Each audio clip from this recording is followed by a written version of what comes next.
가만 보면요, 우리가 육신의 아버지에게도 불효하지만 하나님 아버지께도 참 불효할 때가 많은 것 같아요. 급하면 기도하고 응답 받으면 찾지도 않고 날마다 복을 구하면서 헌금 봉사 정말 인색하고 예배도 마음 내키면 드리고 마음 안 맞으면 예배 안 드리고 하나님께서 돌아오라고 수없이 목회자 보내고 순장 보내고 전도자 보냈지만 그럴 때마다 우리는 잠수 다 버리고. 이 고창영 시인의 이 시를 하나님과 나 사이라는 시로 제가 각색해서 다시 한번 읽어드릴게요. 주일 예배 때마다 하나님과 여러분 사이에 나누는 대화입니다. 이거 됐어요. 가져가. 있어요. 그래도 참 세상에서 굶지 말고 자. 생각해보면 우리는 육신의 아버지에게도 하나님 아버지에게도 참 불효자죠. 이런 우리의 모습을 그대로 고발하는 비유가 바로 탕자의 비유로 알려진 누가복음 15장에 나오는 아버지와 아들에 관한 예수님의 비유입니다. 이 비유에도 아버지와 불효막심한 아들이 나오죠. 어느 날 둘째 아들이 아버지에게 가서 물려줄 재산을 미리 달라고 합니다. 15장 12절. 그 둘째가 아버지에게 말하되 아버지여 재산 중에서 내게 돌아올 분깃을 내게 주소서. 유대 사회에서 원래 유산은요 아버지가 돌아가실 때 임종 직전에 그때 나눠주는 겁니다. 우리도 그렇죠. 살아생전에 잘 안 나눠줍니다. 보통 돌아가실 때 이제 유산 나눠줍니다. 구약 성경을 보시면요 아버지가 살아생전에 유산을 물려주는 규정 자체가 없습니다. 구약 성경에. 구약 외경 중에 실학서라는 집회서가 있습니다. 집회서. 외경이에요. 외경.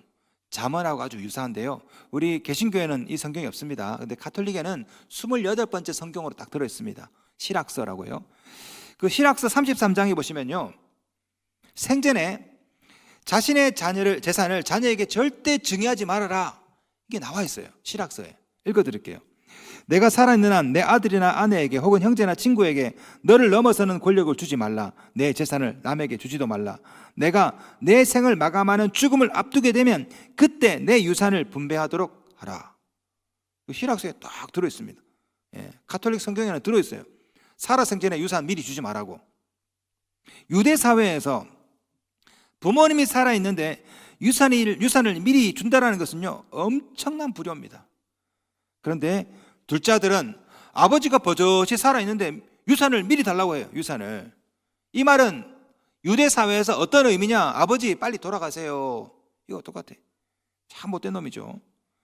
이 둘째 아들에게 지금 필요한 것은 아버지가 아니야. 오로지 아버지 재산이죠. 아버지가 죽든 말든 빨리 그 재산 한몫 챙기는 거. 이런 못돼 먹은 그런 아들이 도대체 어디 있습니까? 그런데 가만 보면 우리도 둘째 아들하고 비슷해요. 그렇잖아요? 우리도 둘째 아들처럼 하나님보다 돈에 대해서 관심이 더 많을 때가 많습니다. 지갑의 회심. 그런 면에서 오늘 본문에 나오는 둘째 아들은 우리의 자바상이고 우리의 실존입니다. 12절 말씀. 아버지여 재산 중에서 내게 돌아올 분깃을 내게 주소서. 재산 중에서 이 재산, 흥미롭게도요 이 재산을 뜻하는 단어가 우시아입니다. 헬라어 단어가 우시아.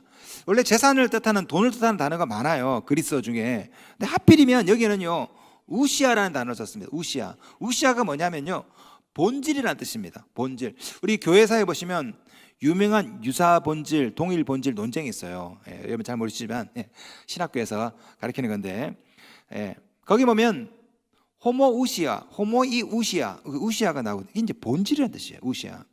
12절에 나오는 재산 중에서 이 재산은 재산이란 뜻도 있지만 property라는 뜻도 있지만요 사실은 본질이라는 뜻이에요. 본질, 에센스, 본질. 그러니까 이 둘째 아들은요 아버지 재산 중에서 이 말은 이 둘째 아들 머릿속에는요 이 재산 이꼬르 뭐다? 본질이다. 다시 말하면 돈이 없으면 못 사는 사람, 돈이 곧 내 인생의 본질이고 돈을 얼마나 가졌냐 이게 내 삶을 평가하는 척도고 머릿속에 돈이 본질이야. 돈이 본질. 여러분 이거는 첫째 아들도 똑같습니다. 둘째 아들만 뭐라 할 게 아니야. 둘째 아들의 관심이 재물이죠. 첫째 아들도 똑같아. 15장 12절. 아버지가 그 살림을 각각 나눠 주었더니 둘째 아들이 미리 유산을 달라고 했는데요, 재산은요 첫째도 받았어. 첫째도. 아니 이래야지. 둘째 아들이 버릇없는 놈, 아버지 전 됐어요, 이래야 되는 거 아닙니까? 근데 첫째도 똑같이 슬쩍 손을 내밀면서 받아요. 이렇게, 아버지. 첫째나 둘째나 똑같이 재산 미리 받았습니다. 유산 미리 받았어요. 거기다가 이 첫째는요 훨씬 더 많은 것을 챙겼습니다. 제가 이 구약 성경을 근거로 해가지고 쭉 계산을 해봤더니 첫째 아들이 얼마를 가졌냐? 9분의 8을 가졌어요. 둘째 아들은 9분의 1이야. 율법을 가지고 쭉 계산해 보니까 그래 나오더라고요. 9분의 8.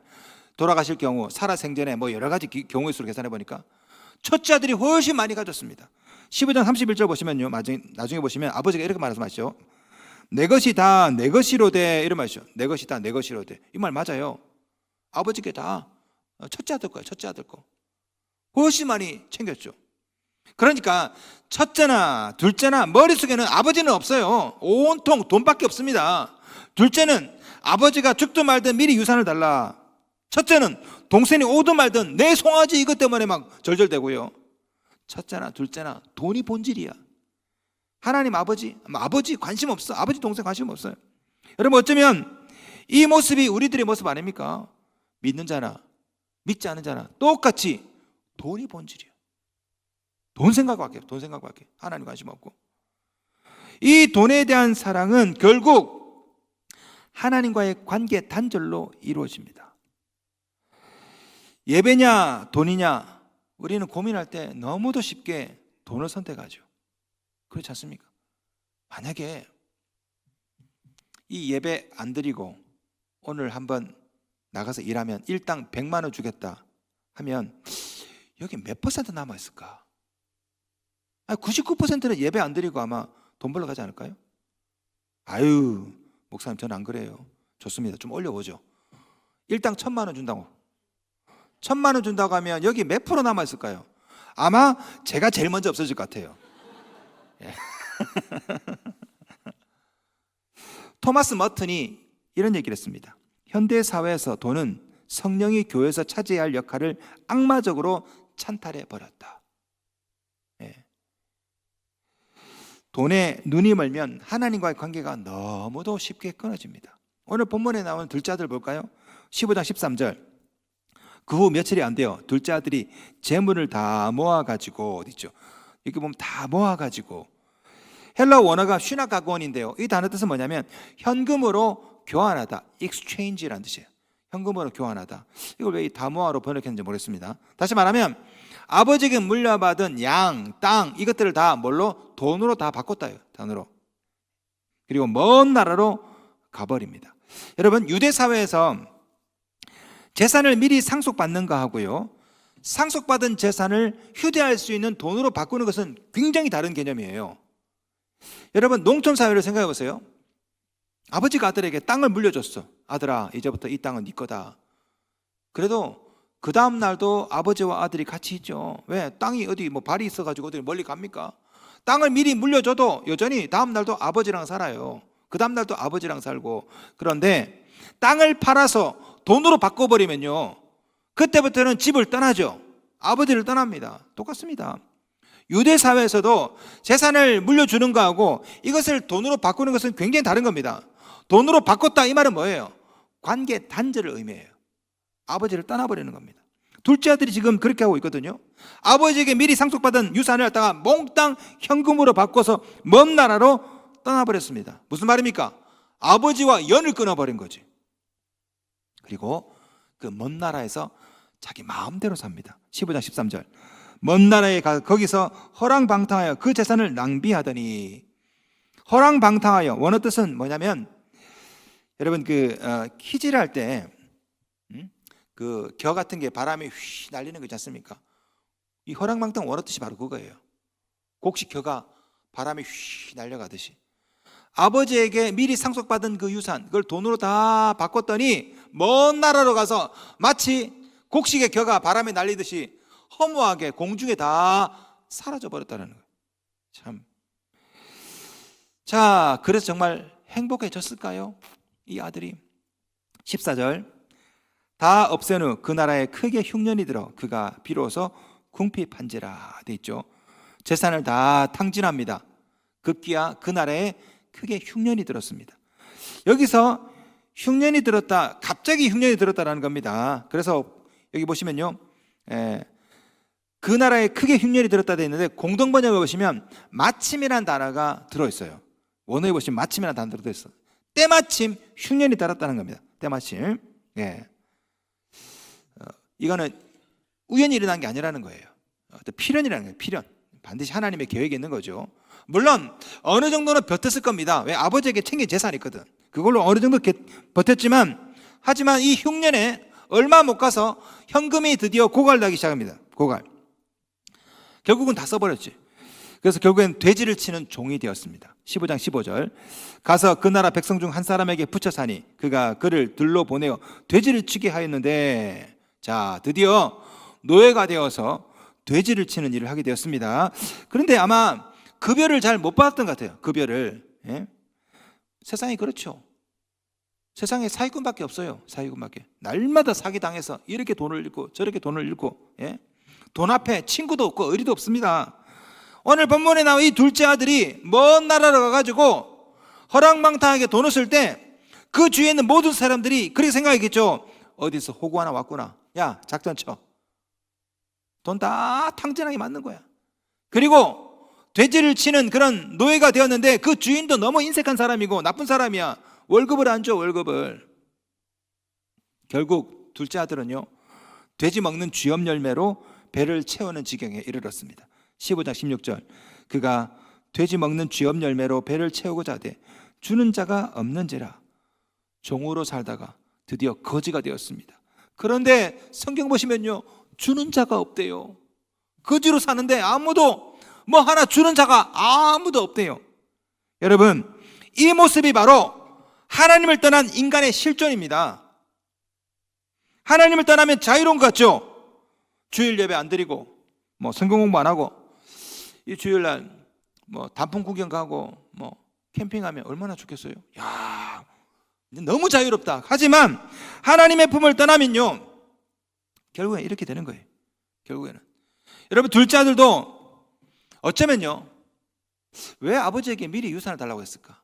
제가 생각을 해봤습니다. 제가 설교 준비하면서 감정이입을 해서 둘째 아들이 왜 그랬을까? 아마 둘째 아들은 귀찮았을 것 같아. 여러분, 농촌 가보시면 아시지 않습니까? 아침에 일찍 일어나야 돼. 아버지가 아들아 일어나라. 매일 아침마다 일어나라 아들아. 소 염을 먹여야지. 아들아 밥 갈러 가자. 야, 얼마나 듣기 싫었을까? 아마 둘째 아들은요, 아버지 밑에서 매일매일 깝깝하면서 자유를 박탈당하는 그런 느낌을 받았을 것 같아. 야, 그래서 유산을 미리 받아서 현금을 바꿔서 가능하면 멀리로 떠난 겁니다. 15장 13절. 둘째 아들이 재물을 다 모아가지고 먼 나라에 가. 먼 나라에. 가능하면 아버지를 떠나서. 왜? 그게 자유라고 생각했어. 집을 떠나는 것이. 하지만 그 자유가 오래가지 못했죠. 15장 13절. 그 후 며칠이 안 돼요. 그리고 금방 궁핍해졌습니다. 14절. 다 없앤 후 그 나라에 크게 흉년이 들어 그가 비로소 궁핍한지라. 아버지를 떠나면 정말 자유로울 줄 알았는데 얼마 못 가서 금방 궁핍해지죠. 그래서 누군가의 무엇인가의 노예로 살다가 결국에는 거지가 되죠. 그 종착지는 뭘까요? 죽음입니다. 15장 17절. 여기서 줄여 죽는구나. 성도 여러분, 이것이 하나님 아버지 품을 떠난 인생의 말로입니다. 죄의 삭은 사망이라고 했죠. 하나님을 떠난 결과는 결국에는 줄여 죽는구나. 사망입니다. 사망. 물론 하나님을 떠나면 얼마간은 살 수 있습니다. 하나님 없어도요, 여러분이 갖고 있는 재산, 여러분이 갖고 있는 시간 갖고 재밌게 살 수 있어요. 하지만 시간이 지나면 지날수록 그 자원들이 고갈되죠. 점점 말라갑니다. 영혼이 피폐해지고 정신이 피폐해지고. 물을 떠난 물고기를 보세요. 물고기. 물을 떠난 물고기. 얼마간은 파닥거리며 살아요. 얼마간은.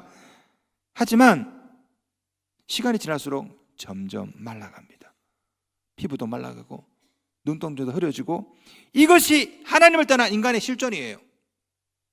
플러신학교 김세윤 박사님은 이것을 거꾸로 심겨진 나무로 표현한 적이 있습니다. 제자 훈련할 때 제가 자주 말씀드렸는데요, 나무를 대지에서 뽑아가지고 거꾸로 심어보세요. 거꾸로. 뿌리가 하늘로 가 있어. 얼마간은 살아요. 이파리도 여전히 있습니다. 일주일, 이주일. 하지만 오래 가지 못해서 잎도 시들고 가지도 점점 말라서 결국에는 죽거든요. 하나님을 떠난 인간이 그와 같습니다. 하나님 나라에서 뿌리가 뽑혀가지고 먼 나라로 가서 얼마간은 살아요. 둘째 아들처럼 얼마간은. 왜? 내가 챙긴 게 있으니까. 하지만 점점 말라가죠. 점점 궁핍해지고 노예로 살다가 종이 되었다가 마지막에는요, 아무도 주는 자가 없는지라 내가 여기서 줄여 죽는구나. 이런 상태의 인간에게 구원이 뭘까요? 구원은 아버지에게 돌아오는 것입니다. 오늘 본문에 나온 둘째 아들 보세요. 점점 말라가고 아무도 도와주는 사람이 없고 여기서 줄여 죽는구나 생각할 때 17절 보시면 이렇게 말합니다. 이에 스스로 돌이켜 이르되, 스스로 돌이켜 이르되. 회개했다라는 히브리적 표현입니다. 그리고 철저하게 변화가 됩니다. 19절, 품꾼의 하나로 보소서 하리라 하고 그렇게 거만하고 오만했던 아들이 실컷 두드려 맞더니 변화가 되었습니다. 예. 그리고 아버지께로 돌아갑니다. 20절 말씀, 이에 일어나서 아버지께로 돌아가니라. 놀랍게도요, 돌아갔더니 아버지가 기다리고 계셔요. 20절 말씀, 이에 일어나서 아버지께로 돌아가니라. 아직도 거리가 먼데 아버지가 그를 보고 측은히 여겨 달려가 목을 안고 입을 맞추니, 알고 봤더니 아버지가 마을에서 기다리고 있었던 거지. 매일매일 둘째 아들이 돌아오기를 어제나 그제나 계속 몇 년 동안 계속해서 아버지에게 돌아오자마자 아버지는 둘째 아들을 야단치는 게 아닙니다. 22절, 아버지는 종들에게 이르되 제일 좋은 옷을 내어다가 입히고 손에 가락지를 끼우고 발에 신을 신기라. 제일 좋은 옷을 입혔다, 이 말은 존귀한 신분을 상징합니다. 내가 아버지에게 돌아가서 품꾼의 하나로 그렇게 살아야 되겠다. 근데 아버지가 아니라 너는 내 아들이다. 제일 좋은 옷을 입혔어요. 가락지를 꼈다, 이것은 뭐냐면 가락지는 자신의 권위를 말합니다. 예, 바로가 요셉에게 인장 반지를 빼줬죠. 반지는요, 권위예요, 권위. 가락지를 끼웠다는 것은요, 아버지의 권한을 자식에게 준 겁니다. 거기다가 신은 자유인만이 신을 수 있는 겁니다. 노예들은요, 신을 신을 수가 없어요. 우리나라도 그렇겠죠. 노예들은 신을 못 신어. 예. 근데 신을 신겼다라는 것은요, 품꾼이 아니야. 자유인이에요, 자유인. 그리고 즐겁게 파티를 엽니다. 23절, 그리고 살찐 송아지를 끌어다가 잡으라. 우리가 먹고 즐기자. 내 아들은 죽었다가 다시 살아났으며 내가 잃었다가 다시 얻었노라니 그들이 즐거워하더라. 그 아들을 위해서 잔치를 베푸시죠. 하나님 아버지께로 돌아온 자들에게 바로 이런 일이 생기는 것입니다. 예수님께서 이 비유를 통해서 우리에게, 여러분에게 알려주는 바가 뭡니까? 인생의 참 자유, 참 안식은 하나님과의 관계에서 온다는 겁니다. 우리는 자꾸 자유를 생각할 때 떠나는 것이 자유라고 생각해. 떠나는 것. 도시를 떠나고 가정을 떠나고 교회를 떠나고 우리 머릿속에 자유하면 훌훌 털고 떠나는 거라고 생각해요. 그러나 이 비유를 통해서 진짜 자유는 떠남이 아니라 돌아옴 속에 자유가 있다고 말하는 거예요. 우리는 자유를 어떤 소유에서 찾으러 갑니다. 소유. 예? 돈을 많이 벌면 경제적 자유를 누린다고 생각해. 그러나 우리 주님은 이 비유를 통해서 참 자유는 소유가 아니라 관계에 있다고 말하고 있어요. 물론 아버지께로 돌아오면요, 그 다음 날부터 아마 아버지가 둘째 아들에게 잔소리를 또 했겠죠. 아들아, 일찍 일어나라. 소 여물 먹여라. 마당 쓸어라. 참 귀찮죠. 그런데 그 안에 사랑이 있어요. 그 안에 안식이 있고 자유가 있습니다. 자, 여러분도 하나님 아버지께로 돌아오면 잔소리를 들을 수밖에 없죠. 주일 예배 드려라, 봉사해라, 새벽에 오라. 그런데 그 가운데 참 사랑과 안식과 자유가 있거든요. 그래서 우리 주님이 이렇게 말했습니다. 마태복음 11장 29절, 나는 마음이 온유하고 겸손하니 나의 멍에를 메고 내게 배우라. 그리하면 너희 마음이 쉼을 얻으리니. 주님의 멍에를 메고 주님께 배우는 것 귀찮습니다. 여러분 생각해 보세요. 예수 믿고 집사가 되고 권사가 되고, 예? 장로가 되고 그럴 때마다 멍에가 하나씩 늘어나, 하나씩. 예. 주일 예배 드려야 되고, 수요 예배 드려야 되고, 특세해야 되고, 헌금해야 되고, 봉사해야 되고. 참, 그래서 내 자유가 점점 침탈당하는 것 같아. 차라리 내가 교회 안 나올 걸. 그런데 주님의 멍에를 메고 배우는 그것이 참 자유와 안식을 가져다 주거든요. 오늘 이 비유를 통해서. 문학가 앙드레 지드 아시죠? 앙드레 지드. 이분이 이것을 연날리기로 표현한 적이 있습니다. 연날리기. 연이 하늘을 높이 날죠. 예? 아주 자유롭게 납니다. 근데 그 연이 자유롭게 날기 위해서 필요한 것이 있습니다. 그게 뭡니까? 연줄이죠. 연줄이 없으면 연은 얼마 못 가서 땅에 처박힙니다. 그 연줄이 구속하는 것 같아. 예? 멀리 가면 막 당기고, 너무 가까이 오면 좀 풀어주고. 아이고 답답해라 그냥. 그런데 그 연줄이 그 연으로 하여금 자유롭게 날게 하거든요. 여러분도 신앙생활하면 연줄이 생깁니다. 한 2주 빠지면 부목사가 줄감기로 감죠. 오라고. 왼쪽으로 하면 오른쪽으로 오라고 자꾸만 하고요. 이상하게. 답답해 그냥. 그래서 우리 속에 울컥하면서 둘째 아들처럼 먼 나라로 가고 싶지. 먼 나라로 그냥 자유롭게. 하지만 그러다 땅에 처박히는 거죠. 예수님을 믿으면 말미암아 지게 되는 멍에가 있습니다. 멍에가. 십자가가 있죠. 하지만 그것이 우리를 날게 합니다. 순모임하고 예배드리고 참 우리를 구속하고 속박하는 것 같습니다. 그죠? 둘째 아들이 그렇잖아요. 둘째 아들이 집에서 그냥 아침에 일어나라, 밥 갈러 가자, 여물 먹여라. 얼마나 듣기 싫어요. 그냥 떠나서 그냥 내 마음대로 한번 살고 싶다. 하지만 그 결과가 뭡니까? 노예가 되었다가 거지가 되었다가 여기서 줄여 죽는구나. 예수님께서 말씀하신 탕자의 비유가 이것을 말하는 비유입니다. 아버지를 떠나서 이 둘째 아들이 얼마나 자유롭게 살았을까? 그게 아니라는 거죠. 둘째 아들이 생각한 자유는 훌훌 떠나는 것이었습니다.